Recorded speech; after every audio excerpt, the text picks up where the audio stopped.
Welcome back to my channel click Riggy. एक बार फिर से आपका स्वागत है हमारे चैनल पर क्लिक रिग्गी और हमारा मोटो है right information to right decision. आज का हमारा टॉपिक है ईएमआई। ईएमआई क्या होता है, ईएमआई कैसे ईएमआई बनती है, सारा कुछ आज के टॉपिक में जानेंगे। ईएमआई का सबसे पहले डालते हैं ईएमआई का फुल फॉर्म। ईएमआई का मतलब क्या होता है? ईएमआई का मतलब होता है इक्विटेड मंथली इंस्टॉलमेंट या इक्वली मंथली इंस्टॉलमेंट।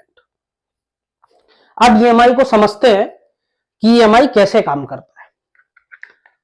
देखो, आपने बहुत लोगों ने देखा होगा कि मार्केट में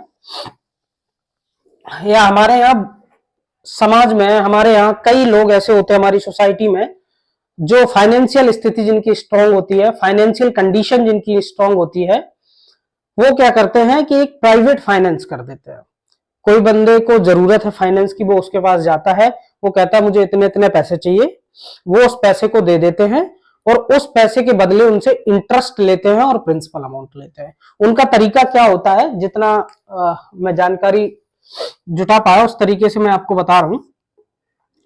कोई भी व्यक्ति से आप, किसी बंदे ने 5 लाख रुपए लिए प्राइवेट फाइनेंस, कोई भी प्राइवेट फाइनेंस तो नहीं बोल सकते, ये समझ लो कोई भी इंडिविजुअल व्यक्ति है जिसकी फाइनेंशियल कंडीशन अच्छी है, वो लोन दे रहा है। किसी व्यक्ति को, पर्सन को फंड की जरूरत पड़ी, वो उस बंदे के पास जाता है और उसने 5 लाख रुपए दिए।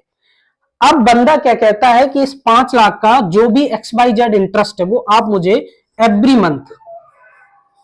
मंथ पे करोगे, जब तक कि जो मैंने आपको 5 लाख रुपए दिए हैं वो आप मुझे रिटर्न नहीं कर देते। मतलब आपको मंथली इंटरेस्ट पे करना है और बाद में आके जब आपके पास ये पैसे आ जाए या आपका जो भी है वो हो जाए तो आपको ये रिटर्न करने होंगे। ये एक चलता है, ये प्राइवेट जो इंडिविजुअल व्यक्ति होते हैं, जो फाइनेंशियल कंडीशन अच्छी होती है, वो उस तरीके से पैसे दे देते हैं। आपने मार्केट में देखा होगा। अब जो भी फाइनेंशियल इंस्टीट्यूशन है वो कैसे अपना रीपे करवाते हैं, इनका रीपे कराने का तरीका ये हो गया, ये जानते होंगे आप सारे लोग, और हर सोसाइटी में ऐसा एक ना एक बंदा होता है, कोई ना कोई। जो फाइनेंशियल इंस्टीट्यूशन होते हैं वो अपना रीपे कराते हैं ईएमआई के तौर पे। ईएमआई के तौर पे। अब ईएमआई को समझने के लिए सबसे पहले हमें क्या समझना होगा? सबसे पहले हमें समझना होगा, आपको फिर से एक एग्जांपल देता हूं और उस एग्जांपल से फिर से एक बार ईएमआई को समझते हैं। कोई भी फाइनेंशियल इंस्टीट्यूशन है, कोई भी बैंक है या कोई भी एनबीएफसी है, कोई भी एक फाइनेंशियल इंस्टीट्यूशन है। अब कोई फाइनेंशियल इंस्टीट्यूशन उसी दिन की तरह हम लेते हैं, कोई ए फाइनेंशियल इंस्टीट्यूशन है और एक पर्सन है बी जो है कस्टमर, जिसको लोन का रिक्वायर्ड है। ये अब बी जब फाइनेंशियल इंस्टीट्यूशन के पास गया, उसने इसको 5 लाख रुपए दे दिए। 5 लाख रुपए दिए और इससे बोला कि आपको 12% ब्याज दर, रेट ऑफ इंटरेस्ट 12% की ब्याज दर पे दिया है हमने और एक अवधि के लिए दिया है। अवधि मान लो 5 years, 60 मंथ के लिए ये लोन दिया है। आपको जो हमने 5 लाख रुपए दिए हैं 12% के ब्याज पे 5 साल के लिए दिए। हमने उस दिन बताया था लोन की डेफिनेशन क्या होती है कि कोई भी फाइनेंशियल इंस्टीट्यूशन किसी आवश्यक जरूरतमंद व्यक्ति को जो पैसा देता है उसको रेट ऑफ इंटरेस्ट के साथ एक निश्चित अवधि में वसूल कर देता है। तो ये 5 लाख रुपए लिए बी ने और रेट ऑफ इंटरेस्ट इसका 12% और 5 साल हो गया एक निश्चित अवधि, उसमें इसको ये रिटर्न कर रहा है। तो सबसे पहले हमें समझना होगा कि ईएमआई, बैंक ईएमआई को कैसे बनाता है, कैसे रीपे कराता है ईएमआई के थ्रू। ईएमआई के थ्रू ऐसे रीपे कराता है, जो सबसे पहले ईएमआई समझने के लिए हमें समझना होगा प्रिंसिपल क्या होता है, प्रिंसिपल अमाउंट क्या होता है। पहली चीज, जो ईएमआई है वो किन 3 चीजों से मिलकर बनती है, ये समझो। यहां पे प्रिंसिपल अमाउंट क्या होता है, जो भी फाइनेंशियल इंस्टीट्यूशन अपने कस्टमर को जो पैसा देता है, जो लोन अमाउंट सैंक्शन करता है, उसको हम कहते हैं प्रिंसिपल अमाउंट। अभी मैंने जो एग्जांपल दिया था उसमें कितना सैंक्शन किया था, 5 लाख रुपए, तो 5 लाख रुपए हो गया प्रिंसिपल अमाउंट, राइट। अब फाइनेंशियल इंस्टीट्यूशन क्यों पैसा देता है, उसको क्या बेनिफिट है, रेट ऑफ इंटरेस्ट, इंटरेस्ट का बेनिफिट है।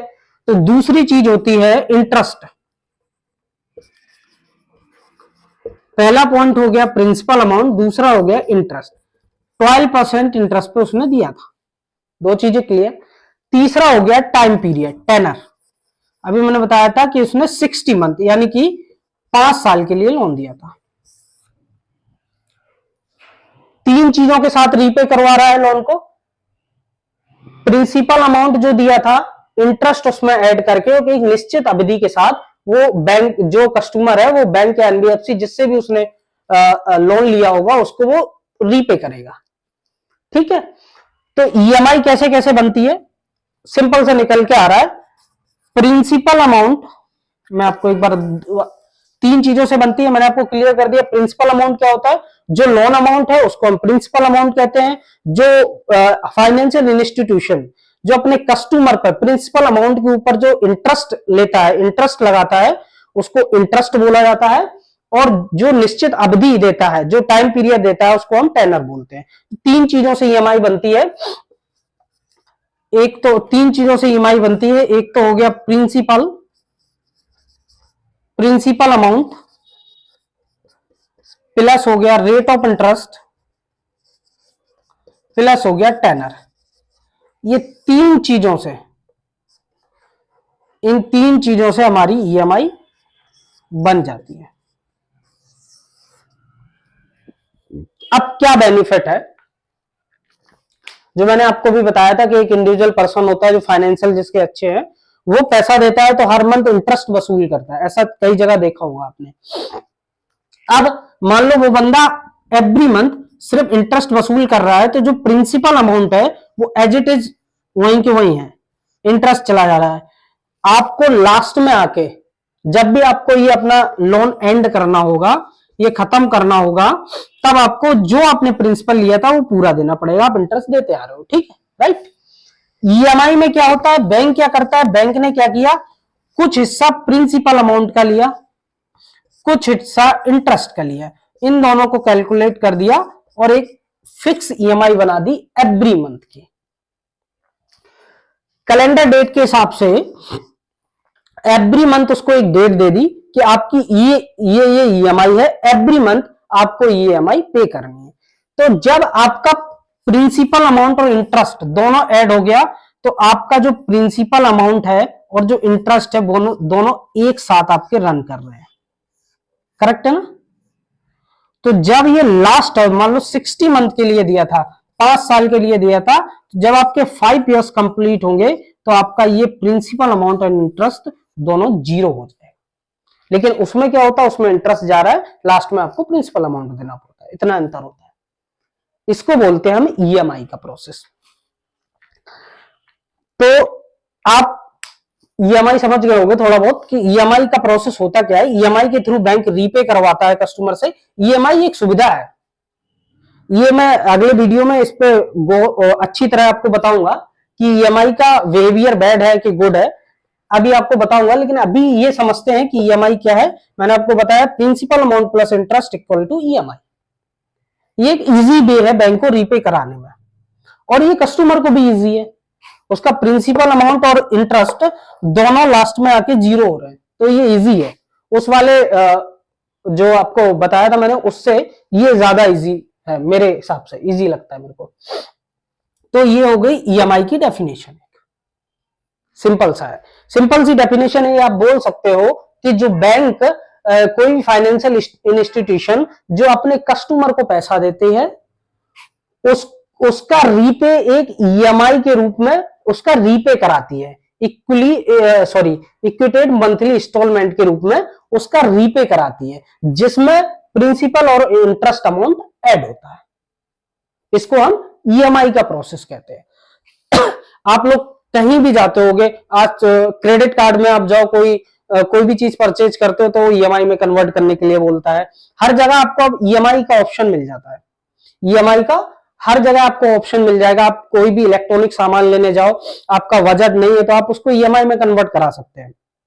हर जगह ईएमआई का।